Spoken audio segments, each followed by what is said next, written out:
दे रहा होगा 305 रुपया MRP लिखी हुई है और ये आजमगढ़ की मंडी से मुझे मिला है मात्र 8 रुपए का। कितना % कमीशन आप खा रहे हो? ये ऐसा क्यों है? इस पे भी चर्चा होती है। ये देखिए IB सेट है जिसके माध्यम से ग्लूकोज ब्लड वगैरह चढ़ता है शरीर में, इसे कहते हैं IB सेट। इस पे जो MRP लिखी हुई है वो 198 और यहाँ आप देख सकते हैं 198 रुपए की ये IB सेट मुझे पड़ी है मात्र 12 रुपए की।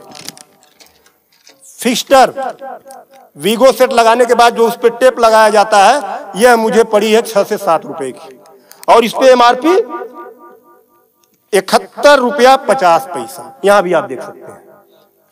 मैं इसलिए आपके बीच आया हूं। इसी प्रकार से बहुत सारे हजारों 2-3 हजार दवाएं ऐसी हैं जो 100 रुपए की दवा है 3000 की बिकती है। बाइकिल धागा जब आपका ऑपरेशन होता है जिससे आपका सिला जाता है वह 150 रुपए का आता है, उसकी MRP 1045 रुपया आप यहां देख सकते हैं। उसी प्रकार से लंग एक्सरसाइजर 150 रुपए का आता है जिसका प्रिंट रेट है 690 रुपया। बुखार में जो पैरासीटामॉल की जो बोतल आती छोटी सी वह 50 रुपए की आती है और उसकी MRP यहां आप देखें MRP 522 रुपया है। कमर की बेल्ट जो 100 रुपए की आती है उसे 500, 600, 700 रुपया प्रिंट। और तो और जब किसी की हड्डी टूटती है तो जो राड पड़ता है, राड अधिकतम रेट राड का 500 से लेके 1500 रुपया तक, अलग अलग वैरायटी है 500 से 15 तक, लेकिन आपको 5000 से 20,000 रुपया 25,000 रुपया चार्ज किया जाता है। आपके दिमाग में आ रहा होगा कि अरे भाई डॉक्टर लगा रहे हैं तो उसको देखिए, डॉक्टर जब आप अस्पताल में भर्ती होते हैं तो बेड चार्ज अलग, नर्सिंग चार्ज अलग, जांच की फीसें अलग, वो सब चीजें करने के बाद 1500 रुपए की चीज खरीद कर आप 20-20 हजार का बेच रहे हो।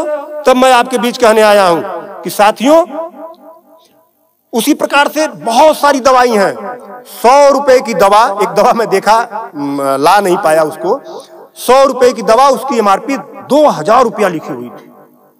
हजारों दवाइयां हैं आपके साथ, आपको लूटने का काम कर रहा है। मुद्दा ये नहीं है, मुद्दा ये नहीं है कि इस पे 305 का प्रिंट छपा हुआ है। मुद्दा ये है कि इसे छपने किसने दिया? जिसे हमने चुनकर भेजा, क्या वो दलाली खा रहा है, कमीशन खा रहा है? 8 रुपए की चीज 305 रुपए का प्रिंट वो छपने क्यों दे रहा है? ये चोरी से थोड़ा ना बिक रही है, खुलेआम बिक रही है। तो ये जिम्मेदारी सरकार की है। इसीलिए मैं कह रहा हूं कि आइए, और ये मुद्दा किसी सपा भाजपा कांग्रेस किसी नेता का थोड़ा ना है, ये भारत के 140 करोड़ जनता से जुड़ा हुआ मुद्दा है। आपको आगे आना होगा और आगे आने के लिए आपको इस वीडियो को अधिक से अधिक शेयर करवाना होगा, अधिक से अधिक लोगों को बताना होगा। इसलिए नहीं कि मेरा ये प्रचार हो जाएगा, ऐसा कुछ नहीं है। इस मुहिम को जब ये वीडियो शेयर होंगे, सोशल मीडिया एक ऐसा प्लेटफॉर्म है जिससे सरकारें हिल जाती हैं। आज मैं इस चीज को लेकर आया हूं, यह जनता से जुड़ा हुआ मुद्दा है। जब आप मेरी इस बात को, जनता की इस आवाज को अपने इलेक्ट्रॉनिक गैजेट्स के माध्यम से आगे बढ़ाने का काम करेंगे, निश्चित रूप से सरकारें डरेंगी। और मैं तो कहता हूं सरकारों को जनता से डरना चाहिए, जनता को सरकारों से नहीं डरना चाहिए। तब मैं आपके बीच कहने आया हूं कि आइए मेरे इस मुहिम को आगे बढ़ाएं।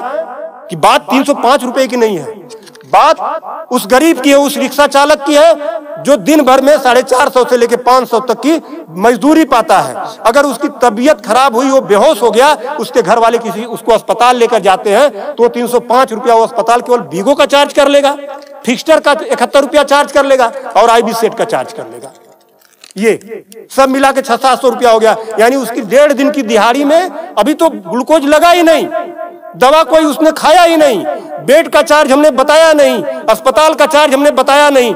1.5 दिन की दिहाड़ी उसकी केवल इस 3 आइटम से चली गई। आगे की दवा कहां से आएगी? तब उसका बाप खेत बेचेगा, उसकी बीबी गहना बेचेगी। इस तरह का लूट खसोट। और मैं तो कहता हूं शर्म करो ऐसा करने वाले लोगों। 8 रुपए की चीज 305 की बेचते हो। आज आपके अस्पताल में अगर जो दाई है उसका वेतन 7,000 है, यानी प्रत्येक दिन 210 रुपया। अगर उसकी तबीयत खराब हुई, वो आप ही के अस्पताल में भर्ती होती है तो उसकी 3 दिन की दिहाड़ी केवल इन 3 चीजों की लग जाती है। कुछ तो शर्म करो, कुछ तो सोचो। स्वास्थ्य, शिक्षा, सेवा का क्षेत्र है, लेकिन आपने इसे लूट का अड्डा बना दिया है।